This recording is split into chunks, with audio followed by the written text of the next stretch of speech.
नमस्कार, आप देख रहे हैं अपना उत्तराखंड। पहाड़ की खबरें लेकर हाजिर हूं मैं कंचन डोगरा नेगी। और आइए सबसे पहले आपको बताते हैं टिहरी से आती खबर, जहां पर घनसाली में अवैध तरीके से बनाई गई मजार को बीजेपी कार्यकर्ताओं ने तोड़ दिया है।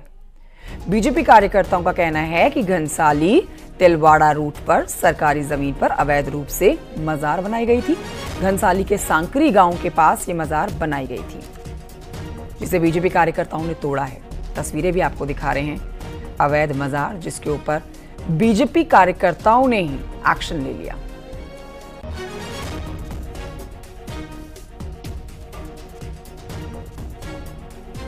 यहाँ पर हमें किसी प्रकार का जो है अवशेष नहीं मिला। केवल हिंदुओं की ज़मीन को कब्जाने के लिए और हमारे गांव की ज़मीन को कब्जाने के लिए और आस पड़ोस के लोगों में डर का माहौल बनाने के लिए ये मजार इस प्रकार की बनाई जाती है। जैसे कि आपने कई और भी मजारें टूटती हुई देखी है, उसी प्रकार से हमने यहाँ पर इस मजार को भी तोड़ा है और इसके अंदर कुछ भी नहीं था। टिहरी के बाद खबर देहरादून से है, जहां पर रायपुर हत्याकांड से जुड़े हुए 2 आरोपियों की रुड़की में पुलिस से मुठभेड़ हो गई। मंगलवार रात की तस्वीरें आप देख रहे हैं, जहां हरिद्वार रुड़की हाईवे पर पुलिस की बदमाशों के साथ मुठभेड़ हुई है। इस मुठभेड़ के दौरान 2 बदमाशों के पैर में गोली लगी है, जिसके बाद दोनों बदमाशों को अस्पताल में भर्ती कराया गया।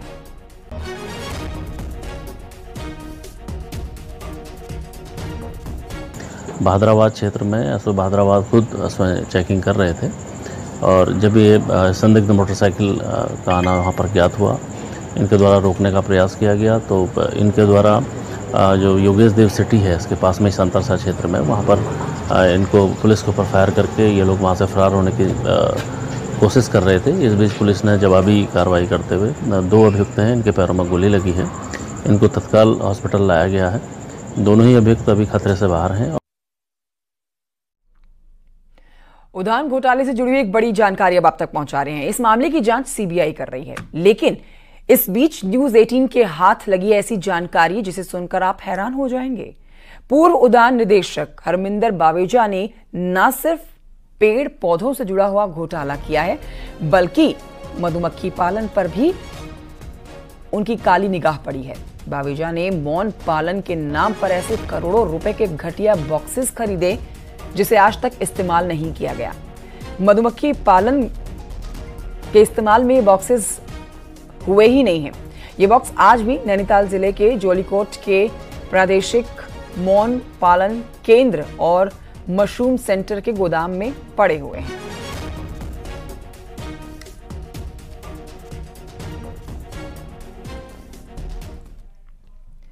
और आइए अब आगे बढ़ते हैं, चारधाम यात्रा की बात करते हैं। देखिए, चारों धामों में श्रद्धालुओं का सैलाब उमड़ा हुआ है। चार धामों में इस समय जो जानकारी मिली है उसके मुताबिक 25 लाख श्रद्धालु दर्शन करके जा चुके हैं, जिसमें सबसे ज्यादा भक्त केदारनाथ पहुंचे हैं। केदारनाथ में 9,17,000 भक्त दर्शन करके लौट चुके हैं। बद्रीनाथ में 6,51,000। इसके अलावा गंगोत्री में 4,33,000 और यमुनोत्री में भी 4,19,000 के आसपास जो यात्री हैं, जो भक्त हैं, वो दर्शन पूजन करके लौटे हैं।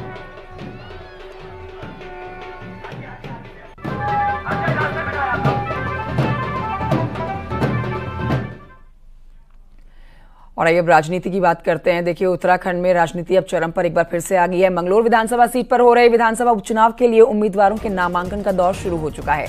आज नामांकन दाखिल किया जाना है। इसके लिए कांग्रेस के प्रत्याशी काजी निजामुद्दीन पूरी तरह से तैयार हैं। हरिद्वार जिला कलेक्ट्रेट पहुंचकर नामांकन दाखिल करेंगे। काजी निजामुद्दीन 2017 से 2022 तक मंगलोर विधानसभा के विधायक रह चुके हैं और 2022 के विधानसभा चुनाव में उन्हें मामूली से अंतर से बसपा के कैंडिडेट से हार का सामना करना पड़ा था।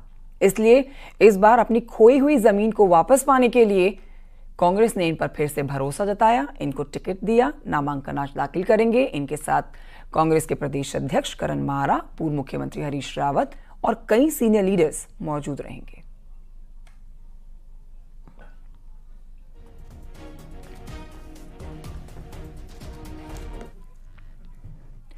तो देखिए, 2-2 सीटों पर उपचुनाव के मद्देनजर बीजेपी मजबूत किलेबंदी के साथ अपनी रणनीति को धार दे रही है। बद्रीनाथ हो, मंगलोर हो, इसके लिए जीत नाक का सवाल बनी हुई है बीजेपी के लिए। देखिए रिपोर्ट।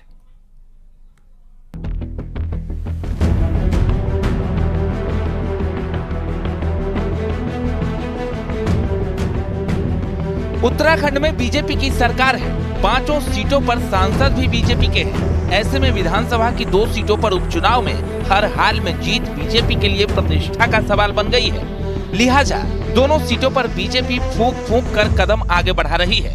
इसके तहत सांसदों, विधायकों और मंत्रियों को पार्टी ने काम बांट दिया है। यही नहीं, दोनों सीटों पर बूथ लेवल तक की भी पदाधिकारियों की तैनाती कर दी गई है। ये कार्यकर्ताओं की अथक मेहनत का प्रयास होगा, हमारे सांसदों का प्रयास होगा, हमारे विधायक गण भी उसमें लगेंगे, पूरा संगठन उसके लिए तैयार है और निश्चित रूप से मैं भी उस चुनाव में जाऊंगा। अभी स्टार प्रचारकों की सूची जारी हो गई है, सारे स्टार प्रचारक लगेंगे क्योंकि पार्टी इसको अपने पूरे दमखम से चुनाव लड़ेगी, क्योंकि हमारे लिए प्रतिष्ठा की बात। पार्टी ने मंगलौर में सांसद त्रिवेंद्र सिंह रावत, पूर्व मंत्री यतीश्वरानंद को जिम्मेदारी दी है, तो मंगलौर सीट को 2 मंडलों में बांटकर विधायक प्रदीप बत्रा और आदेश चौहान को वहां तैनात किया गया है। ठीक इसी तरह बद्रीनाथ में भी सांसद से लेकर मंत्री, विधायक और पदाधिकारियों की ड्यूटी लगाई गई है। हमने मंगलौर को चुनाव की दृष्टि से, प्रबंधन की दृष्टि से बहुत व्यापक रणनीति को हमने अपनाया, जहां हमने अपने जो वहाँ के लोकसभा के सांसद हैं त्रिवेंद्र जी को उस विधानसभा का पालक बनाया है। स्वामी यशोधन जी को हमने चुनाव प्रबंधन समिति का हमने उनको प्रभारी बनाया है। इसके साथ साथ वहाँ 2 मंडल हैं, एक अपना मंगलौर ग्रामीण है, मंगलौर नगर मंडल है। नगर मंडल प्रदीप बत्रा जो हमारे रुड़की के विधायक हैं उनको हमने काम दिया है, और जो ग्रामीण मंडल है उसमें हमने अपने आदेश चौहान जो हमारे रानीपुर के विधायक हैं उनको काम दिया। हमारा एक एक कार्यकर्ता संगठन के काम को लगेगा। बीजेपी दोनों सीटों पर माइक्रो प्लानिंग के साथ काम कर रही है। खासकर पार्टी के लिए अभी तक दूर की कौड़ी साबित होती आई मंगलौर सीट को लेकर बीजेपी रणनीतिकार माथापच्ची में जुटे हुए हैं। न्यूज 18 के लिए देहरादून से सुनील नप्रभात की रिपोर्ट।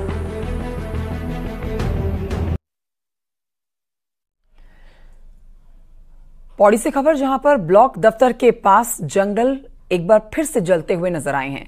जंगल की आग ब्लॉक दफ्तर के पास तक पहुंच गई। हैरानी की बात यही रही कि जिस वक्त ये ब्लॉक दफ्तर के पास आग पहुंच रही थी उस वक्त दफ्तर में लोग मौजूद थे। दफ्तर की टीम ने आग पर काबू पाया है, ये भी बड़ी बात आपको बता रहे हैं। अब आग पर काबू पा लिया गया है। फायर ब्रिगेड की टीम को इसकी जानकारी दी गई, वो भी मौके पर पहुंचे। फायर ब्रिगेड की टीम ने भी प्रयास किया आग बुझाने का, और दफ्तर में कर्मचारी जो मौजूद थे उन्होंने भी आग बुझाने का प्रयास किया, और ये जानकारी मिल रही है कि आग किसी शरारती तत्व ने लगाई है।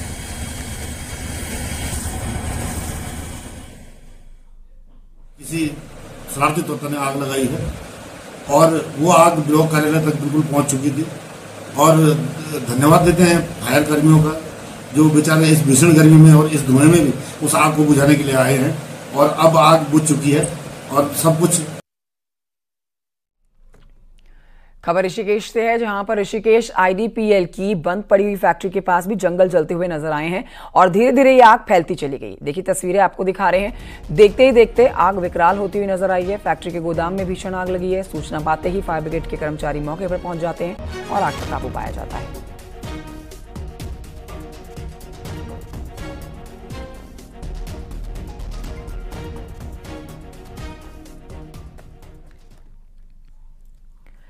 अल्मोड़ा से खबर, जहां के बिनसर में 4 वन कर्मियों की जंगल की आग में जिंदा जलने के बाद जो मौत हुई, उससे अब राजनीति भी गहराने लगी है। रिपोर्ट देखिए।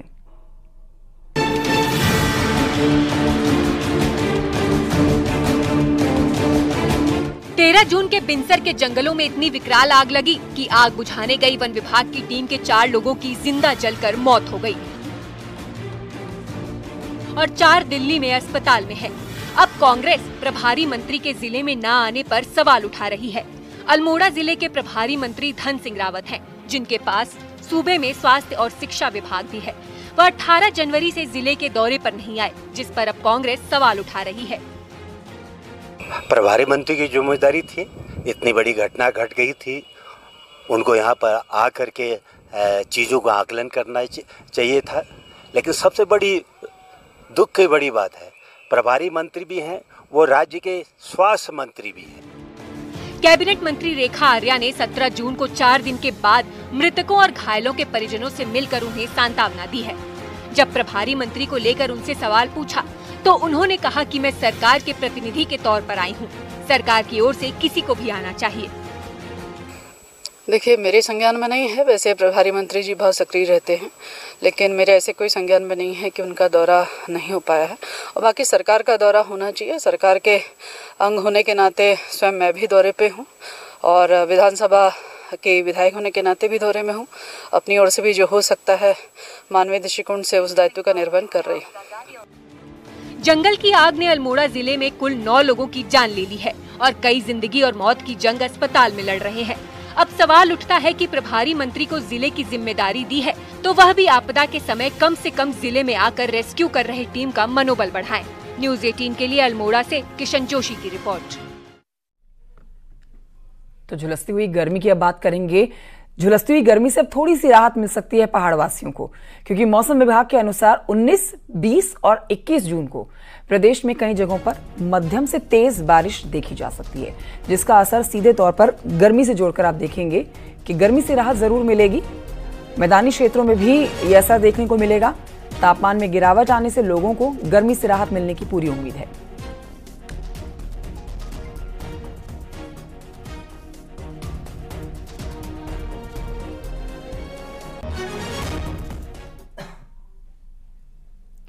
और आइए पिथौरागढ़ की खबर आप तक पहुंचाते हैं, जहां पर छात्रों ने भले ही इस बार बोर्ड परीक्षा में बेहतरीन प्रदर्शन किया हो, बावजूद इसके यहां की शिक्षा व्यवस्था राम भरोसे ही चल रही है। देखिए इससे जुड़ी हुई एक रिपोर्ट।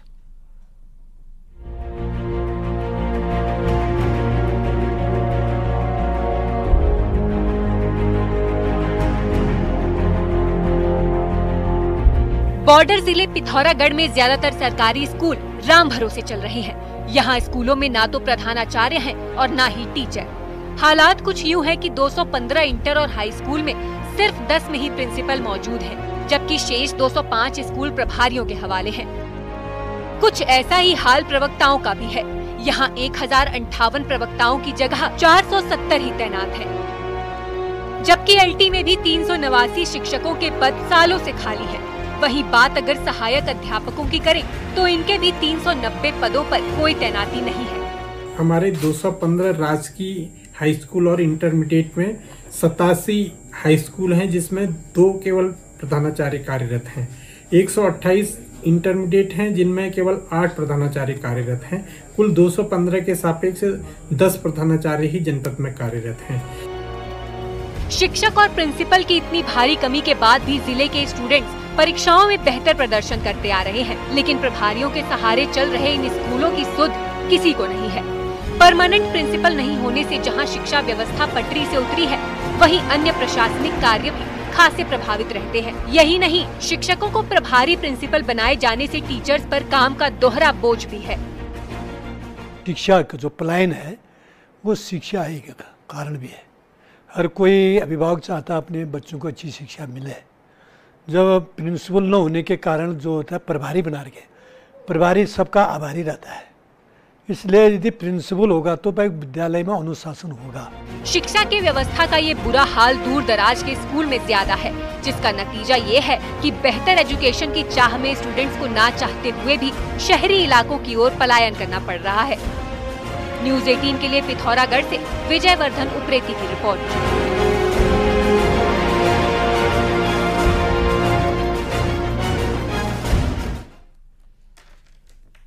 अगली खबर हरिद्वार से है, जहां पर पुलिस और एक टूरिस्ट के बीच में विवाद हुआ, जिससे प्रदेश में अब एक बार फिर से टूरिस्ट पुलिस की कमी महसूस होने लगी है। अधिकारियों का कहना है कि कुछ समय पहले टूरिस्ट पुलिस का एक प्रस्ताव शासन को भेजा गया था। देखिए इस पर रिपोर्ट।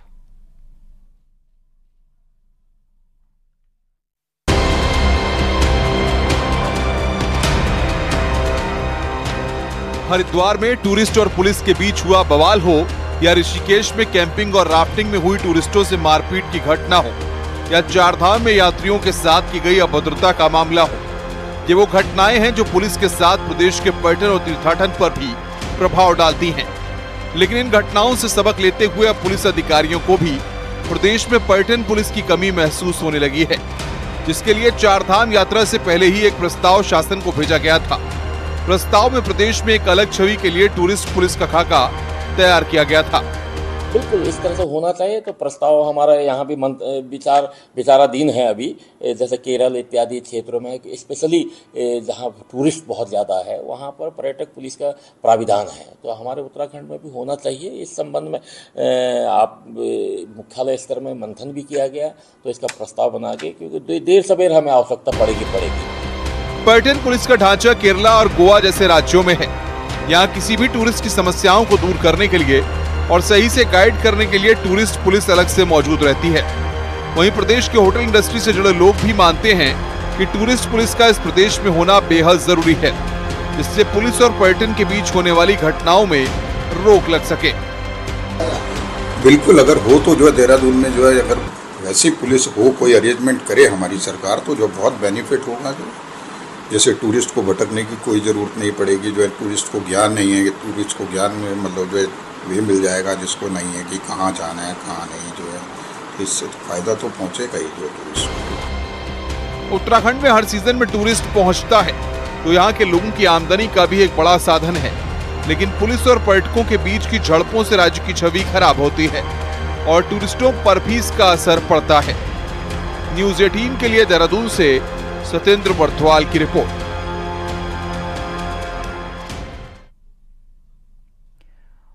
मॉनसून सीजन की शुरुआत होने वाली है। वहीं आपको बताएं कि पिछले साल हरिद्वार जिले में शहर से देहात तक बाढ़ से बचने के लिए प्रशासन की ओर से कई काम के दावे किए गए थे, लेकिन बीते एक साल के बाद भी हालात जस के तस बने हैं। लोग परेशान हैं।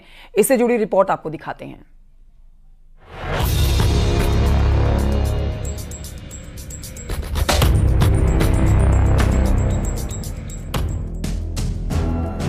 हरिद्वार के लक्सर समेत कई क्षेत्रों से आई बाढ़ की ये तस्वीर पिछले साल खूब सुर्खियों में रही। बरसाती नदी के तटबंध टूट जाने से लक्सर कस्बे और आसपास के गांव में बाढ़ आ गई थी। हरिद्वार शहर के हालात भी कुछ इसी तरह के थे। यहाँ भी सड़कें समंदर हो गईं। शहरी क्षेत्र में जल भराव ना हो, इसके लिए प्रशासन ने एक बड़ा नाला बनाना प्रस्तावित किया। हालांकि 15 करोड़ की लागत से बनने वाला नाला सिर्फ बैठकों में ही बनता रहा। पूरा एक साल बीत जाने के बाद भी धरातल पर कोई काम शुरू नहीं हो पाया। के शासन प्रशासन तो अपनी जो योजना बनाता है वो कागजों में पूरी भी हो जाती है और बन भी जाती है।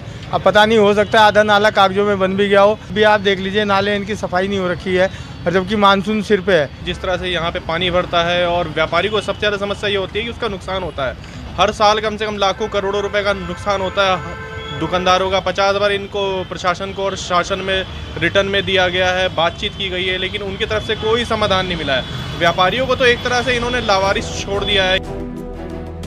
वहीं हरिद्वार के देहात क्षेत्र के तटबंधों की मरम्मत कराई जानी थी, लेकिन यहाँ भी औपचारिकता भर निभाई जा रही है। लिहाजा किसान अपनी फसलों को लेकर परेशान है। अब ये तो प्रतिवर्ष ऐसे ही झेलना पड़ रहा है जी। यहाँ कोई मरम्मत नहीं होती इसकी। जो फसलें हैं इस सब पानी भरकर सारी नष्ट हो जाए। बरसात में कुछ कटाव में चल जाए। ये फॉर्मेलिटी के लिए बरसात में दिखाओ 2-4 कट्टे घेर कर।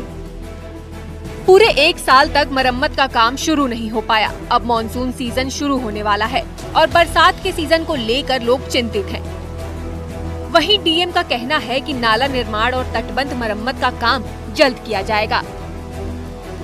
ऐसे स्थान जो लास्ट जहाँ पे दिक्कत हुई थी, जहाँ पे नहरें बंद थी या नहरों में सफाई बहुत सालों से नहीं हुई है, ऐसे स्थानों को चिन्हित किया जा रहा है। नगरीय क्षेत्र में तो हम लोग नगर पालिका के माध्यम से जितने भी नहर हैं उनकी सफाई करवा रहे हैं। तो रूरल एरियाज़ में ब्लॉक के माध्यम से, जिला पंचायत के माध्यम से हम इसकी सबकी सफाई करवा रहे हैं।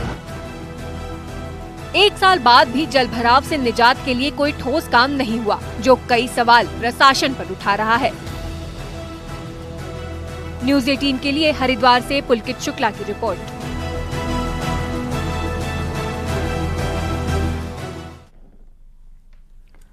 कोटद्वार में पुराने सामान और वेस्ट मटेरियल से चिल्ड्रन पार्क का सौंदर्यीकरण किया गया है। नगर निगम की ओर से चिल्ड्रन पार्क को वेस्ट टू वंडर पार्क के रूप में तब्दील किया गया है, जिससे पार्क में वेस्ट मटेरियल जैसे गाड़ियों के पुराने टायर हो गए, पेंच हो गए, टॉप्स हो गए, नट्स हो गए, बोल्ट हो गए, और वर्टिकल गार्डन और विंटेज कार हो गई, अब आप देख रहे हैं ये वही अम्यूजमेंट पार्क है जो वेस्ट मटेरियल से तैयार किया गया है, जहां पर लोग पहुंच रहे हैं और मजे यहां पर आकर कर रहे हैं। ये भी आपको जानकारी दे देते हैं कि प्लास्टिक की खराब बोतलें भी हो गई, सेफ्टी पॉइंट, इको बेंच बनाई गई है उसको लेकर। इसके साथ ही पुराने सामानों का ये अनोखा तरीके से एक पूरा पार्क तैयार किया गया है जिसे लोग पसंद कर रहे हैं और यहाँ घूमने के लिए आ रहे हैं अपने बच्चों के साथ। पार्क बच्चों के लिए विशेष आकर्षण का केंद्र बना हुआ नजर आ रहा है। बच्चे खूब एंजॉय कर रहे हैं आके। इसको बनाने का एक पर्पज़ ये है कि हम एक मैसेज भी ये देना चाह रहे हैं कि एक तो एस्थेटिक वैल्यू बढ़ने के साथ साथ एक बहुत इंपॉर्टेंट ये है कि वेस्ट जो है सिर्फ वेस्ट नहीं, वेस्ट आज एक अपॉर्चुनिटी भी है। तो हमने इसमें पुराने जो स्क्रैप मटेरियल हैं जैसे टायर्स हो गए, बॉटल्स हो गए, प्लास्टिक के कई सामान, इन सब का यूज़ करके इसको बनाया गया।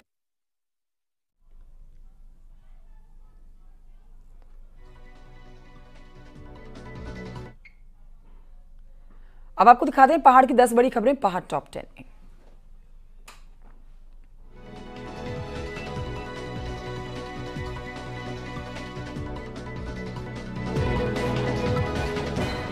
ऋषिकेश में ब्रह्मपुरी के पास में एक बच्चा गंगा नदी में डूब गया है। परिजनों की सूचना पर एसडीआरएफ ने सर्चिंग अभियान शुरू किया है। पौड़ी में जंगल की आग को रोकने के लिए वन विभाग मोबाइल टीम की तैनाती करेगी। बद्रीनाथ नेशनल हाईवे पर नगरपालिका कूड़ा इकट्ठा यहां पर किया जा रहा है। नगरपालिका के द्वारा 1 मई से 15 जून तक नगरपालिका जोशीमठ ने प्लास्टिक की 1 लाख से अधिक बोतलें इकट्ठी की हैं।